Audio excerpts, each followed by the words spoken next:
বিজেপির প্রার্থী নবগ্রামে এসে রাস্তা নিয়ে অভিযোগ শুনেন এবং প্রার্থী নিজেই রাস্তা নিয়ে ক্ষোভ প্রকাশও করেন। আজকে 12 এপ্রিল শুক্রবার নবগ্রামে দ্বিতীয়বার লোকসভা ভোটের প্রচারে আসেন 9 নম্বর জঙ্গিপুর লোকসভা ভোটের বিজেপি প্রার্থী ধনঞ্জয় ঘোষ। 9 নম্বর জঙ্গিপুর লোকসভা ভোটের বিজেপি প্রার্থী ধনঞ্জয় ঘোষ প্রথম দিনের মতো দ্বিতীয় দিনেও গরমকে উপেক্ষা না করে পায়ে হেঁটেই প্রচার সারেন। নবগ্রামের বিভিন্ন এলাকায় 9 নম্বর জঙ্গিপুর লোকসভা ভোটের বিজেপি প্রার্থী ধনঞ্জয় ঘোষ পায়ে হেঁটে প্রচার করার সময় প্রথম দিনের মতো দ্বিতীয় দিনেও বিভিন্ন গ্রামে গিয়ে রাস্তা নিয়ে অভিযোগ পেতে থাকেন।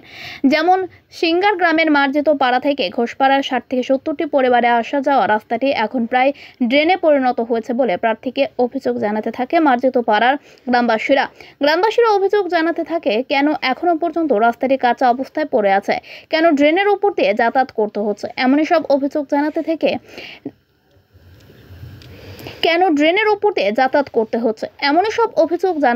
9 নম্বর জঙ্গিপুর লোকসভা ভোটের বিজেপি প্রার্থী ধনঞ্জয় ঘোষকে। 9 নম্বর জঙ্গিপুর লোকসভা ভোটের বিজেপি প্রার্থী ধনঞ্জয় ঘোষ প্রচারে এসে রাস্তার বেহাল দশা থেকে নিজেই ক্ষোভ প্রকাশ করেন। সিঙ্গারের মার্জিত পাড়ার সাধারণ মানুষেরা 9 নম্বর জঙ্গিপুর লোকসভা ভোটের বিজেপি প্রার্থী ধনঞ্জয় ঘোষকে কি অভিযোগ শোনালেন শুনবো। এরই সঙ্গে 9 নম্বর জঙ্গিপুর লোকসভা ভোটের বিজেপি প্রার্থী ধনঞ্জয় ঘোষ প্রচারে এসে ক্ষোভ প্রকাশ করে কি বলেন সেটাও শুনবো। নবগ্রাম থেকে বলাই প্রামাণিকের রিপোর্ট, ডি নিউজ কলকাতা।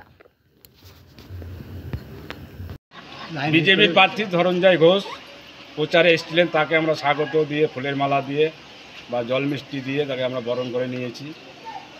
কথায় এমন কোনো প্রতিশ্রুতি দিয়ে যায়নি, ভোট প্রচারে এসেছিল, ভোটটা আমাকে দিবেন। আর আমাদের সবারই একই মত, আমরা বিজেপিকেই ভোটটা দেব।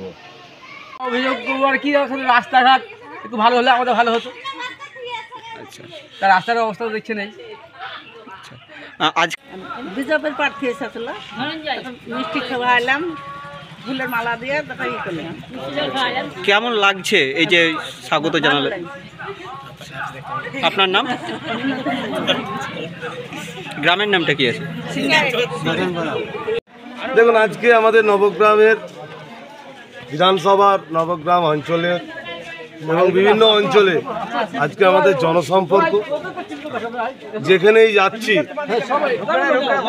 মানুষের এত অভাব অভিযোগ, যেভাবে গরিব মানুষের পাঠানো টাকা নরেন্দ্র মোদীজি সবকা সাথ সবকা বিকাশ সবকা প্রয়াসের মাধ্যমে ওনার যে স্বপ্ন, সকল স্তরের মানুষকে, খেটে খাওয়া মানুষকে, বিধবা মায়েদের, বার্ধক্য যারা মানুষ আছেন, যারা বেকার শিক্ষিত যুবক যুবতীরা আছে, রাস্তাঘাটের জন্য, পানীয় জলের জন্য, সর্বোপরি সবার ওপর যেন পাকা বাড়ি হয়, তার জন্য পাঠানো টাকা, কেন্দ্রের পাঠানো টাকা, মোদিজির পাঠানো টাকা যেভাবে তৃণমূলের নেতারা তছরূপ করছে, যেভাবে তৃণমূলের নেতারা গরিব মানুষের প্রাপ্য অধিকারের টাকা তারা যেভাবে নিজেদের ব্যাংক ব্যালেন্স বাড়াচ্ছে, কেউ ছাড় পাবে না। এই নবগ্রাম বিধানসভায় যেভাবে সন্ত্রাসের বাতাবরণ সৃষ্টি করে রেখেছে, বিগত